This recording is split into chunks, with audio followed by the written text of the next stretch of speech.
Olá, a graça e a paz do Senhor Jesus Cristo. Eu estou com mais um vídeo aqui do canal Evangelho Autêntico e eu tenho como objetivo neste vídeo esclarecer algumas coisas devido aos extremos. Os extremos é muito perigoso. Eu vou ler um versículo aqui. Pois Deus não é Deus de desordem, mas de paz, como em todas as congregações dos santos. 1 Coríntios 14, 33.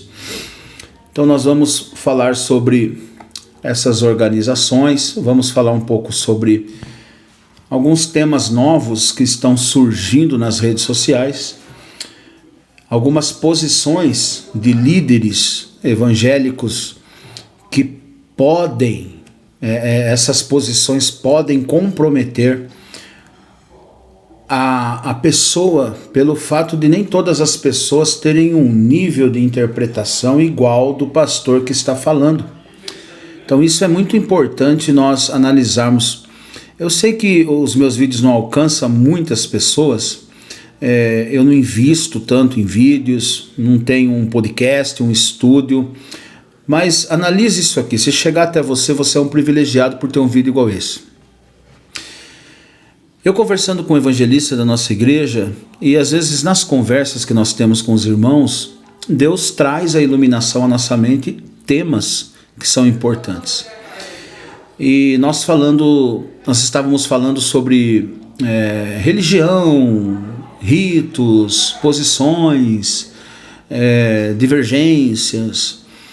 E eu achei importante fazer esse vídeo para esclarecer alguns pontos que são importantes. Por exemplo, os ritos, tá? Vamos usar essa palavra. Quando Deus ele fala para Moisés, Moisés, olha, convoca o povo, eles vão trazer ouro, vão trazer prata, vão trazer bronze, eu vou capacitar pessoas que vão trabalhar com ouro, com as madeiras, vocês vão formar o tabernáculo. E tudo ali é muito bem especificado, o tipo de madeira, o tipo de estofo, o tipo da cor, o tipo do material, as pessoas muito específicas, os sacerdotes, os levitas. E depois de tudo pronto, era um rito que não podia ser quebrado, né? Os animais tinham suas especificações, os levitas tinham suas funções muito bem organizadas, as madeiras não podiam ser queimadas de qualquer forma, o pão tinha que ser feito por um sacerdote específico, os átrios eram para pessoas diferentes umas das outras. Então assim, você pega a questão de ritos no Antigo Testamento, quem que estabeleceu isso? Deus. Os ritos que Deus estabeleceu no Antigo Testamento têm um propósito: revelar a santidade de Deus, revelar a organização de Deus, revelar a perfeição de Deus. Por isso que o animal tinha que ser perfeito, por isso que os ritos tinham que serem bem feitos e mais próximo possível da perfeição. É por isso que toda aquela organização antes de um culto público, congregacional da nação de Israel, muitas pessoas estavam trabalhando para que acontecessem aquilo ali. Por exemplo, o dia do Yom Kippur, que era o sumo sacerdote uma vez no ano, trabalhando ali para a remissão do pecado da nação, e outras coisas, a festa da Pessa, da Páscoa, dos tabernáculos, dos pães asmos, da própria festa do Purim, outras festas judaicas. Era uma sequência que tinha que ser feita de forma plena, muito bem organizado essa sequência, muito bem organizada essa sequência. Então assim, era um rito de detalhes mínimos que eles teriam que ser cumpridos, tá? Quem estabeleceu? Deus. Então esses ritos do Antigo Testamento, do culto dos judeus, aquilo que aconteceu no tabernáculo, posteriormente aconteceu no templo, por mais que remeta à perfeição de Deus, os atributos de Deus, e aponta para o Cristo, o Cordeiro de Deus que que de fato tirou o pecado do mundo, mas quem estabeleceu foi Deus. Agora, esses ritos eram ruins? Não. Eles só eram ruins quando era feito só os ritos e fora do templo não existia vida com Deus. Mas os ritos, junto com uma vida autêntica com Deus, com santidade, com reverência, quando a nação estava praticando a palavra de Deus, mais aquilo que Deus estabeleceu, se completa. Então nós temos que tomar um cuidado, porque às vezes nós interpretamos algumas coisas e chamamos de rituais vazios aquilo que deveria ser chamado de disciplina. Então, veja bem, questão de igreja. Hoje tem muita controvérsia. Você não precisa dizimar, você não precisa fazer nada. Tem muitas igrejas, nas nossas igrejas, pastores dizendo de forma voluntária, tal. Você não pode ficar encabrestado numa religião, porque o sistema... Todas essas palavras podem trazer problema para as pessoas que são fracas na fé, fracas no entendimento. Porque assim, ninguém vai explanar um vídeo igual esse que eu estou explanando. Veja bem, um grupo de louvor, eles ensaiam, né? Eles ensaiam fora do horário de culto corporativo da igreja. Tá, aí a pessoa que vai fazer ali a parte introdutória do culto, ela também se preparou e aí tem as sequências, né? Não é verdade? A recepção, uma palavra introdutória, aí cada igreja escolhe o formato e aí tem os minutos, não tem os minutos? Para que o culto aconteça. Começo, dentro de uma ordem, dentro de uma decência e um fim. Então, liturgias, elas são excelentes. Por quê? Porque ela sistematiza o tempo que vai ser prestado culto a Deus, a forma, e ao mesmo tempo traz entendimento para quem está participando desse culto. Então, liturgia é bom. Veja bem, todas essas preparações, o tempo, as pessoas que estão envolvidas, na cabeça de alguns, entende isso como sistema. Na cabeça de quem tem maturidade cristã, isso é disciplina, isso é ordem, isso é decência. Então você percebeu o problema que dá quando eu digo que as religiões cristãs, as igrejas cristãs, elas são meros sistemas? Ou simplesmente a gente é encaixotado a cumprir ritos? Depende de como que eu interpreto ritos. Se eu só cumpro ritos no sentido litúrgico e no sentido congregacional, pautado no estatuto eclesiástico, ou seja, eu na igreja que trabalha com o nome dízimo, a pessoa dizima. Na igreja que não trabalha com o nome dízimo, só oferta, a pessoa oferta. Tá lá, toda igreja tem o seu estatuto, porque ela confessa uma fé, chama-se confissão de fé. Então, se a pessoa ela faz todas as coisas que está ali no estatuto, mas saindo dali, ela é um devasso, ela é uma pessoa que compra e não paga, ela é uma pessoa, um beberrão, se prostitui, mas ali dentro do lugar, ela cumpre bem aqueles ritos para ela, singular, é vão.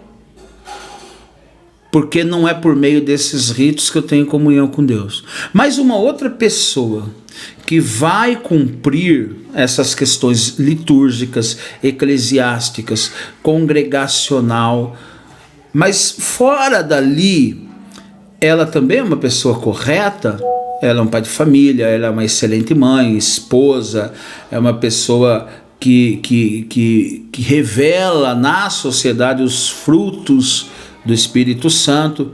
Para ela, esses ritos não é em vão. E para essa pessoa, ela não faz parte de um sistema. Ela faz parte de uma igreja organizada. Entendeu? E a organização de uma igreja louva ao Deus organizado eterno. Que Deus é organizado eternamente. Deus é organizado na plenitude divina de Deus. Então vocês perceberam o problema? Então isso eu estou esclarecendo, porque eu sei que as pessoas não vão esclarecer isso para vocês. Uma outra coisa que nós precisamos tomar cuidado. Mas a religião encaixota Deus e você tem que cumprir tudo daquele lugar, e porque Deus nos chamou para a liberdade, né? Tem muitas pessoas que usam esse termo. O interessante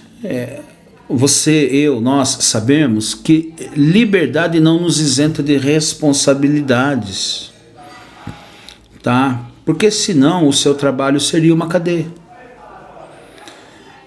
E por que seria uma cadeia? Porque tem toda uma ordem a ser seguida, tem uma ética. E você não chama aquilo de cadeia, você chama de serviço, de trabalho, que é de onde sai o seu sustento. Então, dentro de uma igreja organizada, local,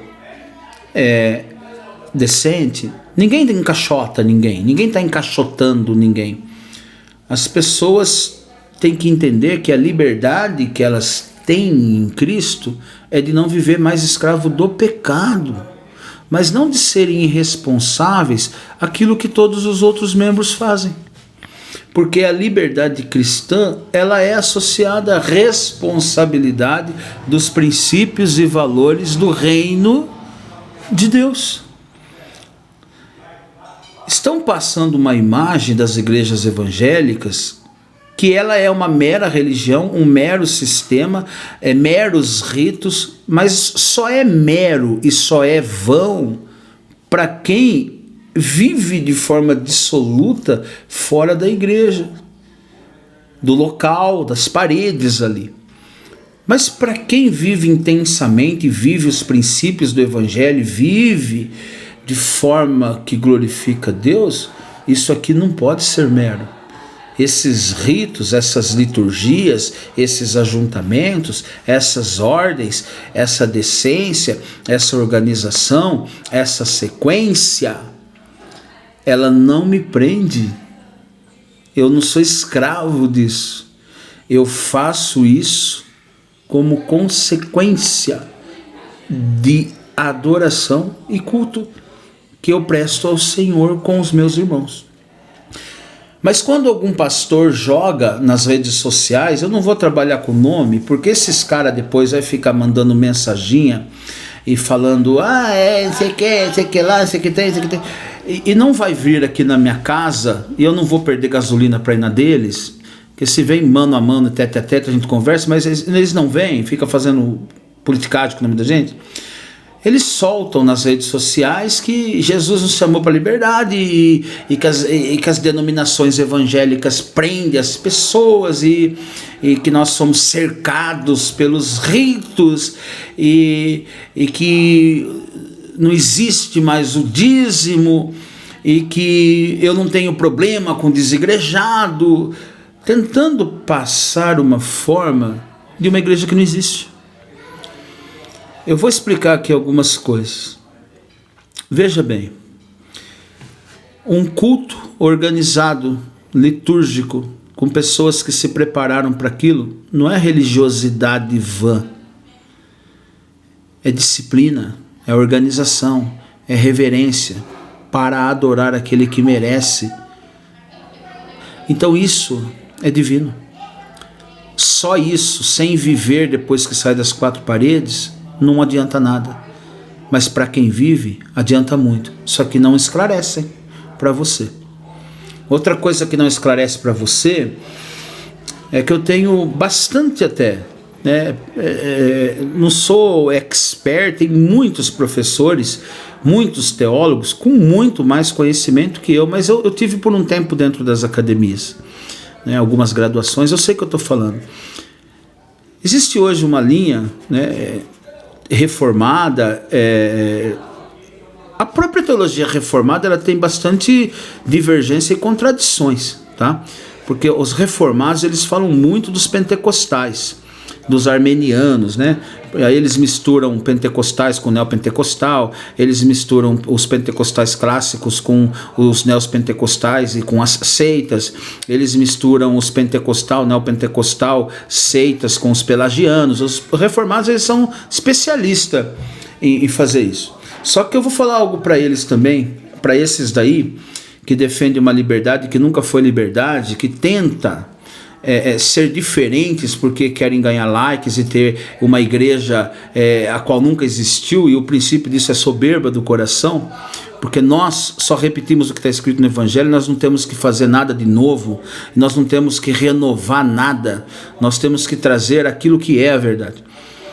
Então eu ouvi muito pastor dizer assim: a nossa igreja não tem essa questão de dízimo, porque dízimo é do Antigo Testamento e os pastores são opressores, e é verdade, tem muitos pastores opressores. Eu não tenho problema nenhum em acreditar que o dízimo é do Antigo Testamento, e a nossa igreja, eles falando, a nossa igreja é uma igreja que dá liberdade à pessoa, e aí eles vão chegar num termo, porque aqui as nossas arrecadações são totalmente por corações quebrantados e por pessoas voluntárias.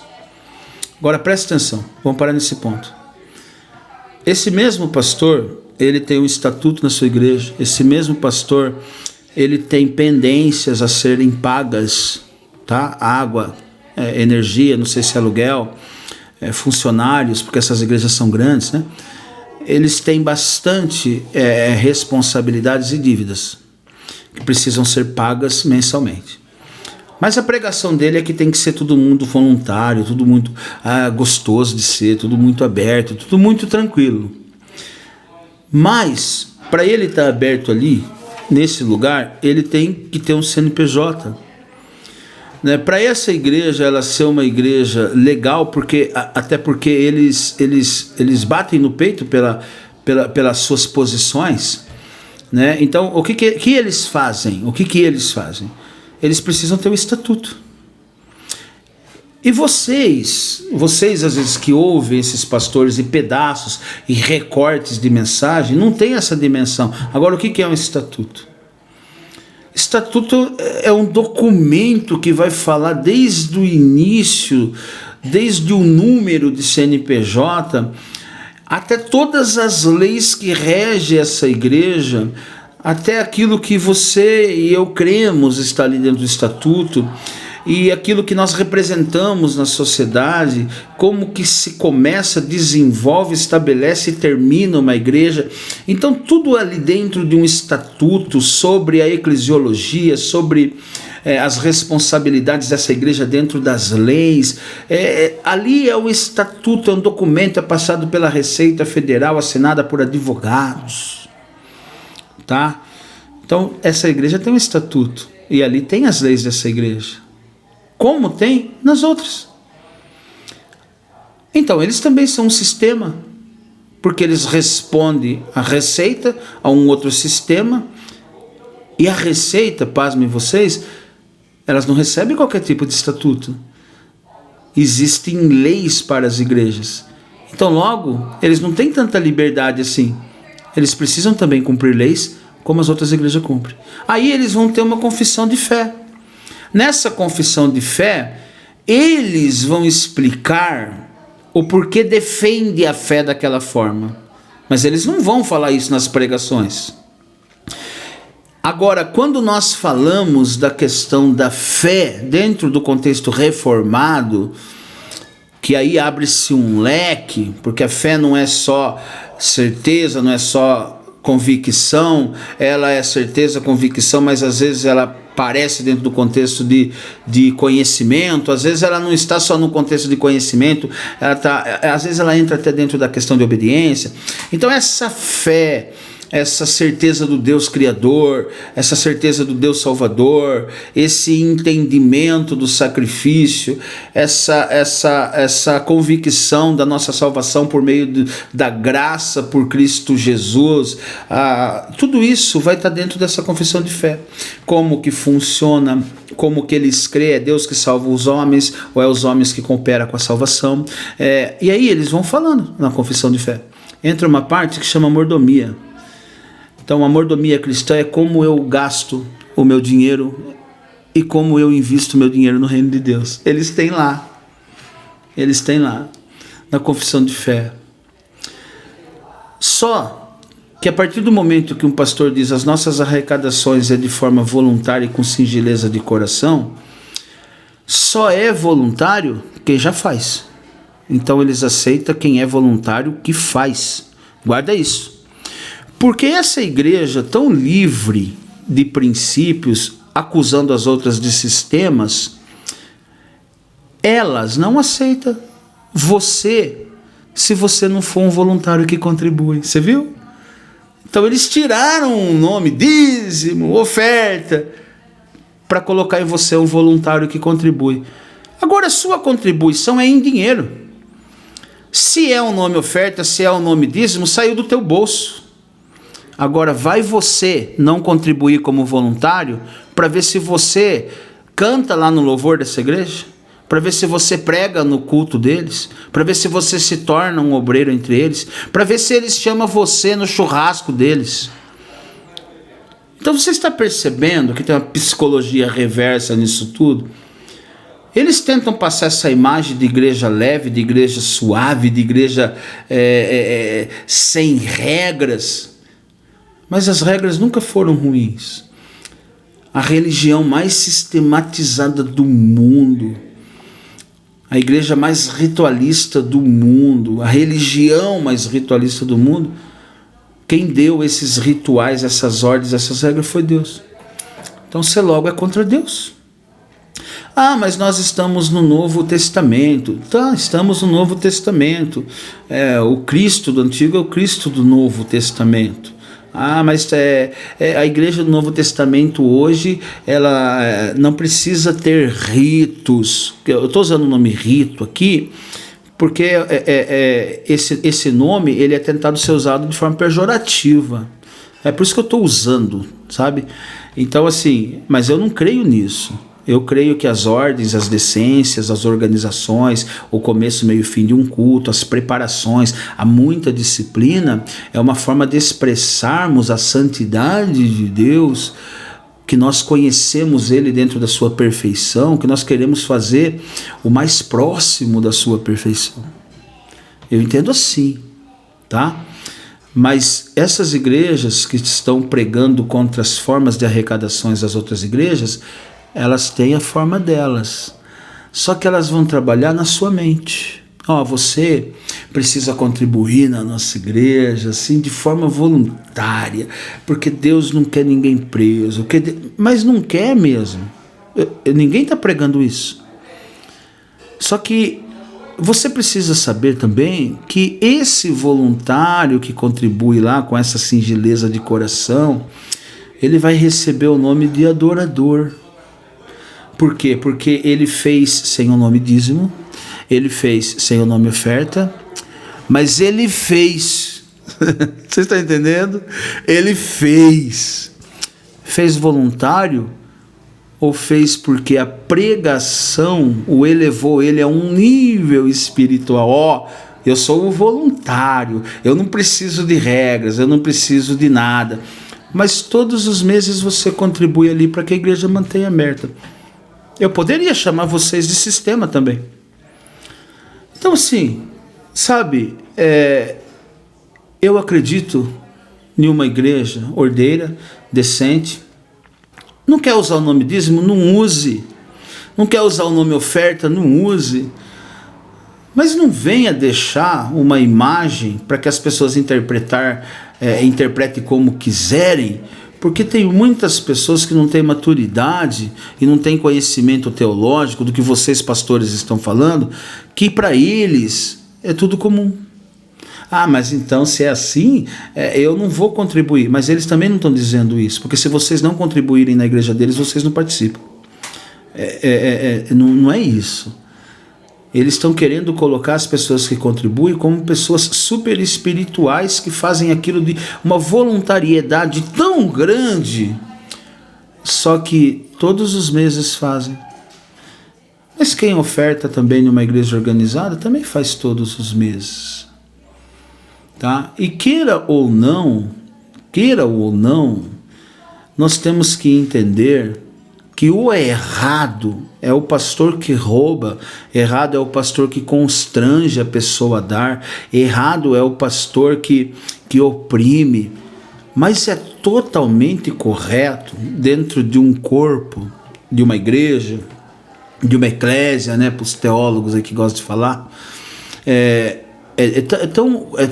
tão bíblico cada um ajudar para que aquilo mantenha. Então, no Novo Testamento, a igreja de Atos 2, a partir do verso 42, eles tinham ali dentro deles uma organização. Era difícil participar daquela igreja. Eu não sei se vocês que pregam essa liberdade toda, porque esse tipo de pastor que eu estou falando, eles julgam todas as outras igrejas como sistema e como clubinho e como religião, porque eles estão montando um outro sistema e eles atraem as pessoas na diferença. Mas não é que eles não querem nada de nada, porque fala para esse pastor pagar todas as contas da igreja, fala para ele bancar totalmente a igreja sem ninguém ajudar. Então não é isso que eles também estão dizendo. O que eu quero dizer para vocês é que é bíblico, quando você congrega, ajuda a manter aquele lugar aberto. Não precisa ser o nome A, o nome B, nome dízimo, nome oferta. Mas se a igreja usa o nome dízimo e oferta, tranquilo. Às vezes você não consegue dizimar no mês, você é amigo, você é irmão, o irmão se comunica, pastor, esse mês não dá, mas eu vou ofertar, eu quero ajudar, você faz parte, você consome dali, você está ali, você vive ali, seus filhos aprendem ali, você cultua Deus ali, igual todo mundo, é princípio comum. E nessa igreja de Atos aí 2, dentro de uma cultura específica, dentro de um método específico, dentro de uma tradição, né? Tradição judaica. Veja bem, eles vendiam tudo, eles participavam em todos os contextos e juntos. Oração, doutrina dos apóstolos, repartir o pão de casa em casa. E aí tem uma divergência interpretativa. Pão de casa em casa é no sentido de que eles faziam a ceia do Senhor de casa em casa, ou eles se alimentavam um alimento cotidiano. Então é independente, entendeu? Não, é secundário. Mas ali tinha um grupo, tinha uma união e tinha regras. E por que tem regras? Porque tudo que é desregrado é maligno, meus irmãos. Então essa igreja, quem participava dela, o Ananias e Safira, morreram porque eles não deram 10%. Eles morreram porque eles deram 50%. Tá vendo? Eles deram metade da propriedade. E morreram porque mentiram. Então qual que é o problema? Qual que é o acerto? Qual que é o erro? A mentira. E qual que era o certo? Já que eu vou participar dessa igreja aqui, que tem essa doutrina aqui, eu assumi da 100%, dá 100%. Ninguém mandou você participar. Então, assim, é muita coisa que a gente tem que tomar cuidado. Tomar cuidado. Outra coisa que eu vou ensinar vocês aqui, compartilhar, né? Porque eu mais aprendo do que ensino. A questão de desigrejado. Teve um pastor recentemente que disse: eu não tenho problema nenhum com desigrejado, porque os desigrejados são meus amigos. Meus irmãos, amigo é uma coisa. Eu não posso inserir os meus amigos que estão contra a palavra de Deus dizendo que eles são bíblicos. Tem um limite. Amiguinho de todo mundo, um cristão verdadeiro não é. Ele não consegue ser. Então, os desigrejados, esse pastor dizendo, eles são meus amigos. Eu também tenho muitos amigos. Eu não sei se são amigos. Pode ser que eu não tenha tantos assim não, mas tenho alguns amigos desigrejados. Eu tenho pessoas que eu gosto, colegas, que não são nem cristãos, não tem problema. Mas aí ele disse assim, porque essas pessoas desigrejadas, pode ser que eles não caibam na nossa igreja, no nosso sistema, não se encaixe no nosso caixote espiritual, religioso, passando uma imagem para quem estava ali naquele culto, de que aquilo que eles estavam fazendo é ruim. Aí algumas pessoas dali interpretam, mas do jeito que o pastor falou, isso aqui é melhor estar lá sem nada de congregação, sem cooperar com nada, sem colaborar com nada, sem ofertar, sem fazer nada, porque deu a impressão que o pastor falou tão bem de quem não vem, e arregaçou com o pessoal que veio. Ele está trazendo pessoas para a igreja ou tirando? Então nós temos que tomar um cuidado, porque depende de como que se interpreta, é um desserviço para o reino. Desigrejado não é igreja, tá? Desigrejado não é igreja. As deficiências das pessoas trabalham nas minhas. Eu tenho que fazer pergunta. Por que a pessoa chata da minha igreja me chateou? E por que eu fiquei chateado se eu precisava ter domínio e se eu precisava ter estrutura para não ter ficado? E por que essa irmã que não me cumprimentou e eu fiquei chateado, eu não fiz o inverso, eu não fui lá e cumprimentei ela e perguntei se estava tudo bem? Você está entendendo? As deficiências dos outros às vezes revelam as nossas. E é no meio desse conjunto todos aí, de pessoas, que deficiências de uns trabalham nas minhas também, porque eu também sou. E viver em grupo é viver sendo trabalhado pelo Espírito Santo, porque sempre vai ter pessoas igual você, desconjuntadas, desestruturadas, pessoas igual eu, cheias de defeito, que os meus defeitos atingem outras pessoas, e outras pessoas, ao serem atingidas, vão ser trabalhadas pelo Espírito Santo para não serem atingidas mais. E quando me atinge, eu também vou ser trabalhado para não ser atingido mais. Então isso é a beleza do corpo de Cristo. Quando vos reunir, vos, plural, para cear. A palavra eclesia, preposição ek, com a junção com a palavra eclesia, um ajuntamento congregacional. Existe congregação de uma pessoa só? Então, vós sois o templo do Espírito Santo. Está falando para a igreja de Coríntios. A igreja de Coríntios é um plural, corporativo. Existe igreja de uma pessoa só? Então tem muitas coisas que nós fazemos no grupo, na comunidade de fé. Desigrejado não é comunidade de fé.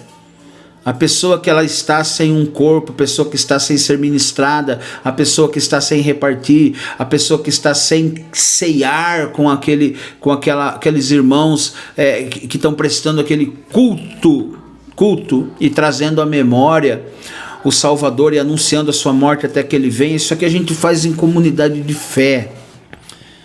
Jesus disse para Pedro: Pedro, tu és pedra, mas sobre essa pedra eu vou estabelecer, eu vou fazer, eu vou formar a minha igreja. E lá em Atos 2, não tem 4 paredes e salão, eles não pagam aluguel, não tem internet, não tem água encanada, não tem sistema de televisão, não tem sistema de rádio, não tem nada daquilo. Eles não poderiam ficar cada um na sua casa? Não, eles entenderam que igreja é grupo. O que eles estão fazendo de casa em casa? Reunindo grupo. E esse grupo, eles faziam coisas de qualquer forma? Não. O apóstolo Paulo, ele diz, se você tem salmo, você traz o salmo, se você tem cântico, você traz o cântico, aquele que tem profecia, traga a profecia. E depois ele vai ensinar em Coríntios a ordem de como usar esses dons. Por que está ensinando a ordem de como usar os dons? Porque quem está usando os dons, está usando em mais de uma pessoa, está usando na igreja. A igreja é muito bíblica, o corpo é muito bíblico, mas tem pastores, que eu não sei o que fez com a teologia que estudou, que está dando mais ênfase para as pessoas serem desigrejadas do que igrejar. Então você toma muito cuidado com pastores que chamam a igreja de sistema, de clubinho, de religião, de caixote, porque pode ser que outras pessoas interpretem que comunhão, corpo, congregação é ofensivo e ruim. Jesus chamou 12 para andar com ele. Existe uma pedagogia corporativa quando um pastor ensina. Jesus estabeleceu pastores, evangelistas e mestres para que essas pessoas ensinem outras. Você precisa estar aprendendo. Não deixe o diabo roubar os teus filhos, teu esposo, porque ao vocês interpretarem errado e saírem de um lugar que estavam sendo coberto de oração, vocês são responsáveis totais de vocês. E aonde não tem princípios do reino de Deus, vai ter outros princípios. Quando se perde essa prática que alguns pastores chamam de rito, que é o culto marcado, o horário marcado, o ensaio marcado, o compromisso marcado. E queira ou não, essas coisas estão levando você em uma atividade com pessoas que não usam droga, com pessoas que não bebem, com pessoas que não roubam. E aí todo curso disso tem uma palavra sendo ministrada. Ou é pelo ministro do louvor, ou é pelas professoras das crianças, ou é por A, ou é por B. E sempre falando, e é na repetição que nós vamos conscientizando das práticas. Perde isso para você ver. Perde isso para você ver. Mas tem muitos pastores que preferiu colocar no lugar do nome disciplina a palavra ritual vão. Tem muitos pastores que colocou um ponto de interrogação se eu devo estar no corpo de Cristo ou não, porque os desigrejados, eles têm mais virtude dos que estão na igreja, porque eles não cabem em nós, eles não podem viver com nós, porque nós somos muito ruins para ter eles. Então o que eu estou fazendo aqui dentro? Toma cuidado com esse tipo de pastores, porque eles são teólogos com formações excelentes e com princípios totalmente antibíblicos. Uma igreja que tem rito, vou colocar esse nome por causa deles, tá? Eu chamo isso de disciplina, de ordem de decência, mas vamos colocar por causa desse povo aí. Uma igreja que tem um ritual bíblico, que faz isso com disciplina, que cumpre o horário marcado porque o Deus perfeito gosta de perfeição, isso aqui não é religiosidade e não é encaixotar a palavra de Deus, isso aqui é se preparar ao máximo para que a organização aconteça, porque o Deus organizado eternamente vai ser reverenciado com muito temor. Agora, só fazer isso como regra e viver de qualquer jeito também não vale, eu concordo, mas interprete de forma certa as questões, porque pode atingir você, a tua cosmovisão de igreja pode ser abalada. A nossa cosmovisão, ela é feita de partes. Então você tem uma visão de mundo, essa visão de mundo sua, ela pode agregar coisas, formas de ver, e pode tirar de você formas de ver, de enxergar. Por isso que é cosmovisão, é como eu enxergo o cosmos, o mundo. E dentro do mundo religioso, congregacional, cristão, você também. Então o que é uma cosmovisão? Eu trago dentro da minha cosmovisão princípios desde a minha infância. Coisas que eu aprendi com meu pai, que eu concordo com meu pai, que é aquela forma que ele enxerga, é certo, então eu enxergo assim, faz parte da minha cosmovisão. Coisas que eu aprendi com os meus professores de escola no primário, e eles disseram que era certo, e eu entendi que é certo, mesmo às vezes sem pesquisar se é certo ou não, mas eu gostava tanto dele que eu acho que é certo, entrou na minha cosmovisão. E depois eu fui para o ensino médio e coisas ali entraram também na minha cosmovisão. Aí eu sou adulto e eu era de um partido político, agora eu sou de outro partido político, porque eu entendo que a política dessa forma que eu vejo é melhor do que a outra, entra na sua forma visão. Aí as suas graduações acadêmicas entram na sua forma visão. Aí as formas que outras pessoas entendem e você também se agrada com aquilo, entra na sua cosmovisão. E dentro da igreja, pastores que às vezes você gosta da posição dele, da postura dele, porque parece com a sua, você nem está percebendo, ele está ensinando errado, mas entrou na tua cosmovisão. Tua forma de ver a igreja de forma errada, tua forma de ver grupo de forma ofensiva, tua forma de ver organização como se fosse sistema caído, tua forma de interpretar a religião de forma errada. Então toma cuidado, que você dissemine, que você divulgue, que você leve para frente essa pregação, porque tem muitas pessoas, milhares e milhares de pessoas que ao interpretarem aquilo que acham que é certo, estão se mantendo errados e estão perdidos.